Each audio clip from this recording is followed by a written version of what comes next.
আসসালামু আলাইকুম সুপ্রিয় কৃষিপ্রেমী ভাইরা এবং মরিচ চাষী ভাইরা সবাইকে শৌখিন কৃষি ইউটিউব চ্যানেলে স্বাগতম। এখনই কিন্তু মরিচ চাষের মোক্ষম সময়। আপনারা যাদের বাড়িতে উঁচু জায়গা আছে আপনারা কিন্তু এই উঁচু জায়গাগুলোতে কিন্তু চাইলে মরিচ চাষ করে অনেক লাভবান হতে পারেন। তো আজকে আমি আপনাদেরকে দেখাবো মরিচ চাষে কিভাবে অনেক অধিক ফলন পাবেন এবং মরিচ গাছে কুকড়ানো থেকে বিশেষ করে বিভিন্ন ধরনের ক্ষতিকারক যে দিক আছে সেগুলো আলোচনা করব এবং কুকড়ানো রোগ রোগ নিয়ে আলোচনা করব, যেটি একটি ভিটামিনের কথা বলবো যেটি ব্যবহার করলে কিন্তু আপনারা এই মরিচ গাছে কিন্তু বাম্পার ফলন পাবেন এবং এই কুকড়ানোর হাত থেকে কিন্তু সহজেই রক্ষা করতে পারবেন। এবার শুনতে নেই, মরিচ চাষ করতে হলে আমাদের প্রথম যে দিক নির্দেশনটা মেনে চলতে হবে সেটি হলো আমরা সবসময় উঁচু জায়গায় মরিচ চাষ করব। এখন যেহেতু বৃষ্টির মৌসুম, তাহলে কিন্তু যদি বৃষ্টির পানি যদি আমাদের মরিচ গাছের গোড়ায় জমে যায় তাহলে কিন্তু আমাদের মরিচ গাছ কিন্তু সহজেই মরে যাবে।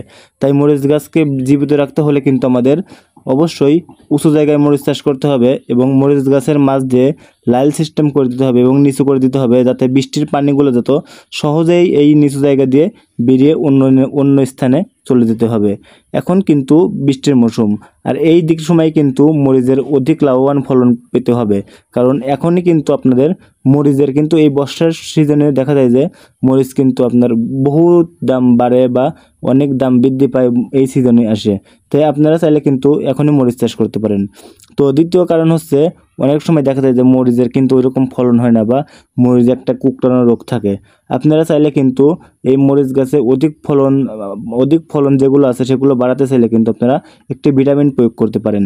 সেই ভিটামিনটি হলো ফ্লোরা। আপনারা স্ক্রিনে হয়তো বা ফ্লোরা ভিটামিনটি দেখতে পাচ্ছেন। এই ভিটামিনটা যদি আপনারা নিয়ম অনুসারে এই মরিচ গাছে প্রয়োগ করেন তাহলে কিন্তু খুব সহজেই কিন্তু আপনারা মরিচ গাছে বাম্পার ফলন দেখতে পাবেন।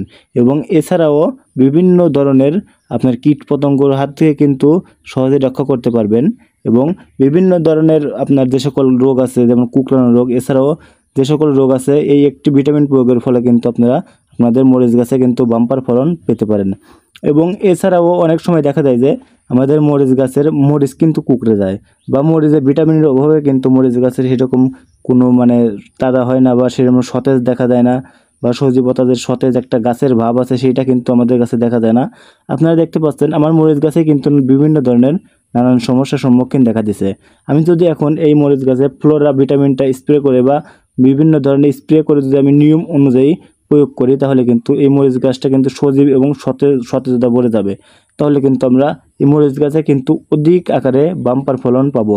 আপনারা চাইলে এই ফ্লোরা ভিটামিনটি প্রয়োগ করতে পারেন এবং এর গায়ে অনেক লেখা দিক নির্দেশনা এবং এর নিয়মগুলো কিন্তু আপনারা অবশ্যই প্রয়োগ করার আগে ফলো করবেন। তো ধন্যবাদ সবাইকে ভিডিওটি শেষ পর্যন্ত দেখার জন্য। আর এই ভিডিওটি যারা দেখছেন তারা হয়তো মরিচ চাষে কিন্তু অনেক উপকারিত হবেন।